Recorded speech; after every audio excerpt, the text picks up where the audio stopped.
Good morning, good afternoon, good evening, whatever time you're watching this. Today we're going to be discussing the case of Aiden Fucci. This case has been all over the mainstream news. Normally cases that are widely reported on aren't cases that I'd usually look at, but this one really grabbed me. This case is really shocking and I'm not too sure exactly what grabbed me, but I think it's grabbed a lot of people's attention because of the violence in this case, the motive behind it, and Aiden's age at the time of the murder. I just want to sidestep a little bit because if you can hear a growling in this video, that's not my stomach. That is a dog that I'm looking after and she's very loud today, so I apologise for her in the background. Like that. So as always, before we get into the case, I like to go a bit into the background of the people involved in this case. Aiden Fucci was born on the 17th of November 2006. And I never like to do this, but he was a Scorpio. Now I know that there's a lot of people that believe in astrology and there's a lot of people that don't believe in astrology, but there's a very interesting statistic around zodiac signs. A new study found that 4 signs, Cancer, Pisces, Sagittarius and Scorpio, account for 40% of all known serial killers. So the fact that Aiden Fucci is a Scorpio just stood out to me and I was like, oh, that's interesting in regards to the study. Aiden Fucci was born in Florida in America and his parents are Jason Fucci and Crystal Smith. Aiden Fucci is the only child of Jason Fucci and Crystal Smith. Jason's also interesting to look at because Jason actually has a criminal record from 2003. In 2003, Jason Fucci was accused of child abuse and neglect. He was also arrested for having an intimate relationship with a 15-year-old girl in his home in October of 2003. He was on 2 years of probation for this and actually managed to violate the terms of his probation, which caused him to become imprisoned for 14 months. Although the abuse wasn't actually targeted towards Aiden and his home life was said to be quite average and happy, with his parents sharing equal custody of him and doing the best they could for him, it was said that Aiden actually suffered over the awareness that his dad Jason had a previous conviction.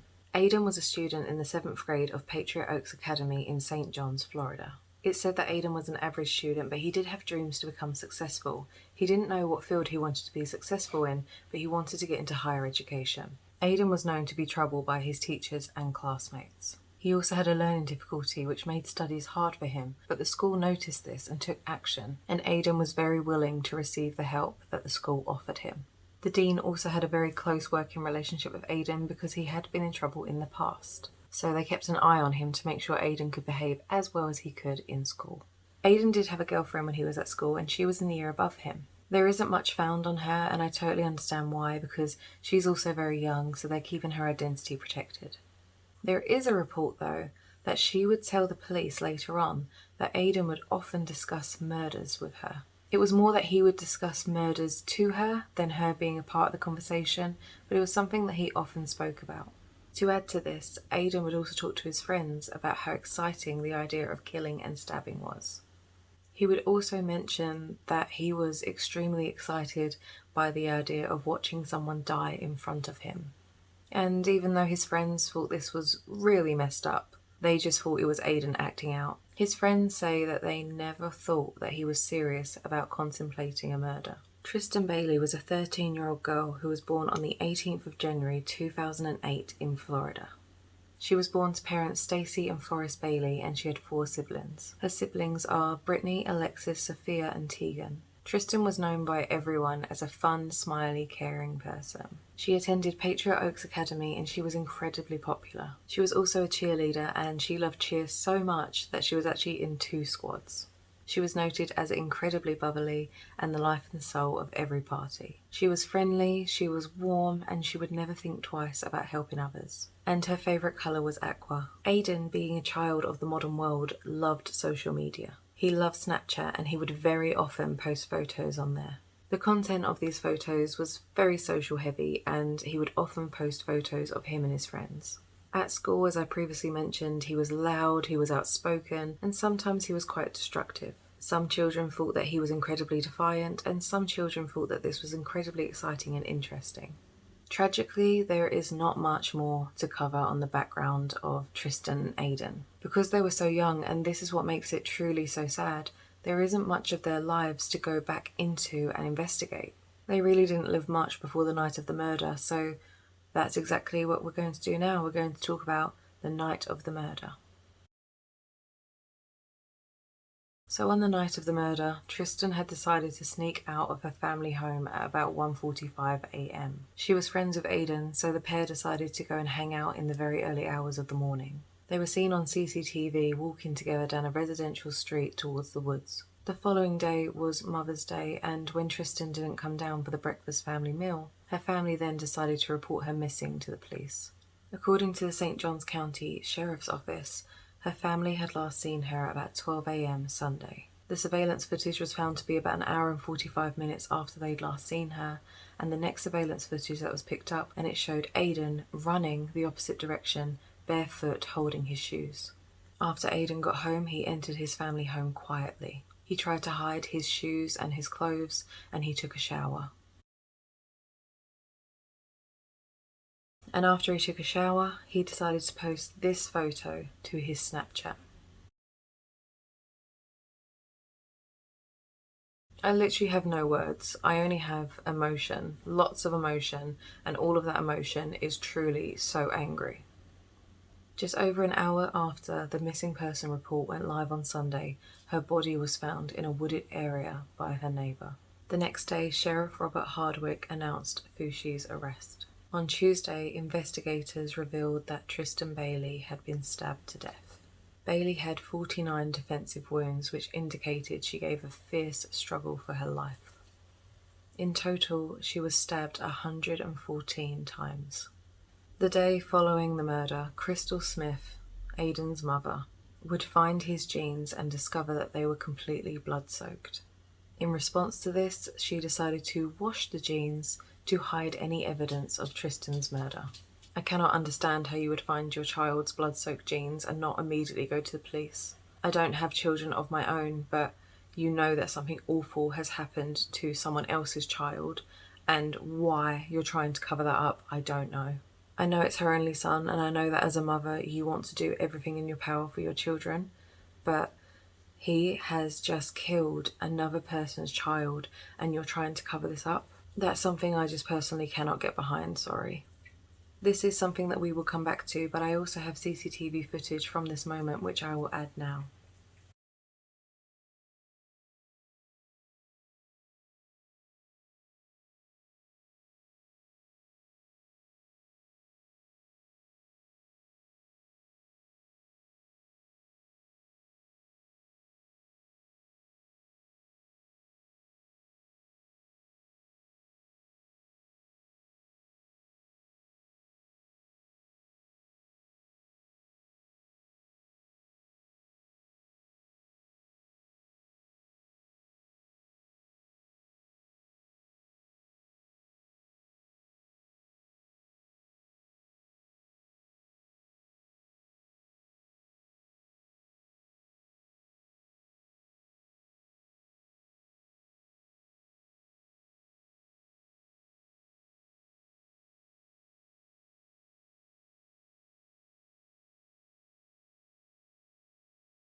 I also have a timeline of photos from the murder to the trial, and I will add those now. On Saturday, May the 8th, 2021, 11:45 p.m, the Bailey family returns home after an evening out for a celebration. Around midnight, Tristyn Bailey was last seen by a sibling and was supposed to be sleeping in her bedroom. Sunday, May the 9th, at 12:30 a.m, video shows Tristyn walking in the neighbourhood. At 1:14 a.m, two people believed to be Tristyn Bailey and Aiden Fucci were seen walking together. At 1:45 a.m, video evidence from a home shows Tristyn and Aiden walking east on Saddleston Drive. At 3:30 a.m, video from the same home shows a person believed to be Aiden heading in the opposite direction alone, carrying white Nike shoes. Moments later, video shows Aiden entering his home carrying white Nike shoes. At 10 a.m, Tristyn's mother calls 911 to report the teen missing, and neighbours begin to search the area. The Florida Department of Law Enforcement joins the search. At 4:49 p.m, Florida Missing Child Alert was issued for Tristyn. At 6:06 p.m, a resident who had been on a run called to report a dead body in the woods east of the cul-de-sac on Saddleston Drive. After identifying the body as Tristyn's, St. Johns County Sheriff's Office calls off the search. At 8 p.m, the Sheriff's Office announces that a body has been found and preliminarily identified as Tristyn Bailey. The Sheriff then notes that Tristyn Bailey's death was a horrific, brutal murder of a 13-year-old child. At 8:49 p.m, Aiden and his parents are placed in St. John's County Sheriff's Office interview room. Monday, May the 10th. At 12:44 a.m, investigators search the Fucci home, finding a Buck brand knife sheath, a pair of wet, white Nike shoes with blood on them, a t-shirt with blood on it, a white piece of paper with handwriting with possible blood on it, and a pair of wet blue denim jeans in a laundry basket. They also find blood and dirt on the drain in the bathroom sink next to Aiden's bedroom. At 3:30 a.m, Aiden is arrested on the charge of second-degree murder. At 11:30 a.m, the Sheriff's Office confirms that the body was of Tristyn Bailey and announces arrest of Aiden Fucci.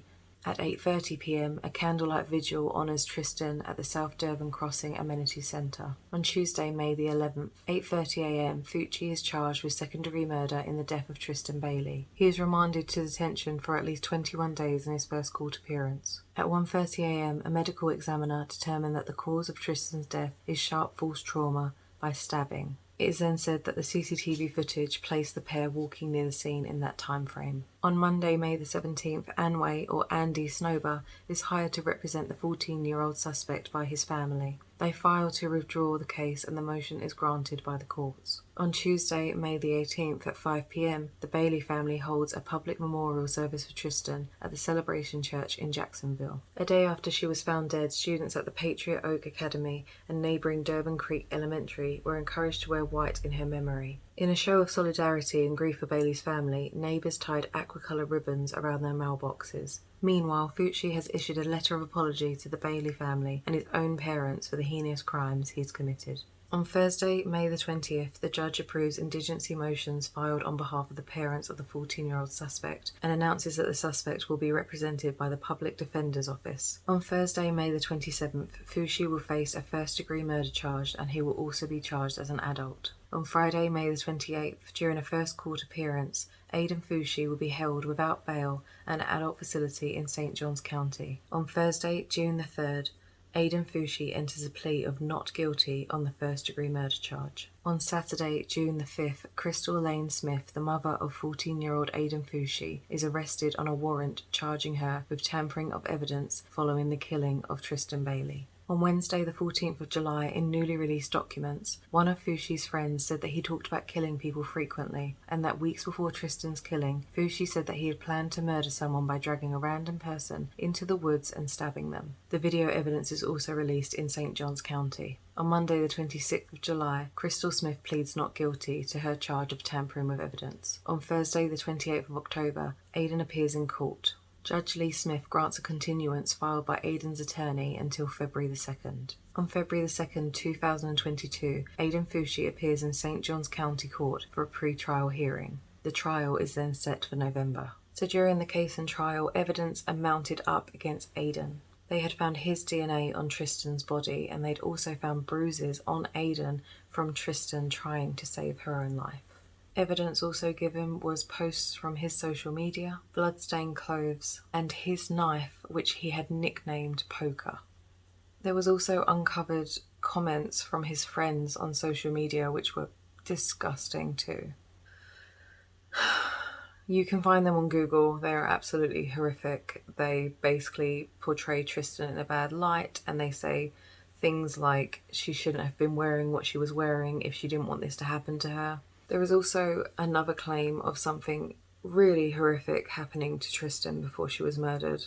I haven't found any fact of this, so I'm not going to add it. But like I say, all of this can be found on Google quite easily, quite freely. But the friends are just vile. And honestly, with what they said, I would quite like them to get some prosecution too. Aiden was found not to be suffering with mental health, and he was deemed fit to stand trial. So as I said before, he did actually write letters to the Bailey family trying to apologise, but the way that he acts in court, it just makes me think that he was trying to give those letters to make himself look better and get a lesser sentence. There is loads of things that your lawyer or attorney will tell you to do in court. They tell you to stand a certain way, they tell you to act a certain way, they tell you to send letters to show that you're a decent person. And I truly believe that this was one of those things that Aiden had to do just to try and get the court to go easier on him. There was also obviously the big part of things that he was innocent because he's so young, and how could someone so young do this? So they really played on the heartstrings of the judge to try and lessen their sentence. For me personally, I don't believe those letters were truthful at all. Oh, of course, the letters were obviously written by hand, so the fact that they were written in like a child's writing just adds to my point on this. On Monday, the 6th of February 2023, Aiden admits to killing Tristyn Bailey. And Mr. Fucci just wanted to make a short statement. I just want to say I plead not guilty, and that I'm sorry for the Bailey family and my family. Okay. Okay. I'm sure that there'll be an opportunity, obviously, at sentencing hearing to speak again at that time, okay? Yes, sir. So because Aiden was 14 when he murdered Tristyn, he cannot get the death penalty. But because of how violent his attack on Tristyn was, he can be tried as an adult, and he was. And he can receive the maximum sentence, which he did, which is life in prison. Of course, his girlfriend broke up with him, but she also did something very brave, and she wrote a statement to the police about the negative characteristics of Aiden. This then, of course, acted as evidence against him. Aiden actually has 30 days to appeal the legality of the court, but he cannot appeal the sentence. Aiden Fucci can have his sentence looked at and reviewed in 25 years' time. Crystal Smith is yet to have a sentencing on her part of this case, but as and when that comes out, I'll do a little short video in an update of what happened with this. The judge also said that Tristyn was aware, she was conscious, and she was trying her utmost to save her life in this murder. He said that she suffered a painful, horrifying death from someone that she trusted.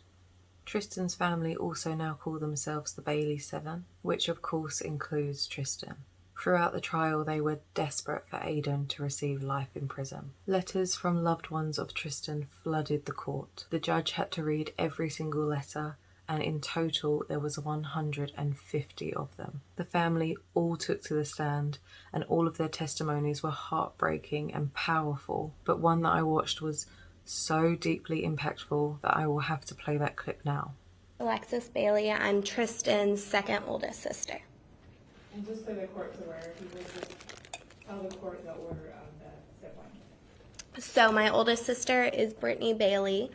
Again, I'm Alexis Bailey. I'm the second oldest sister, followed by my brother Tegan Bailey, Sophia Bailey, and then Tristyn was the youngest of the family.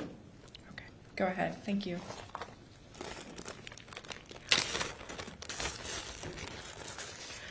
$114.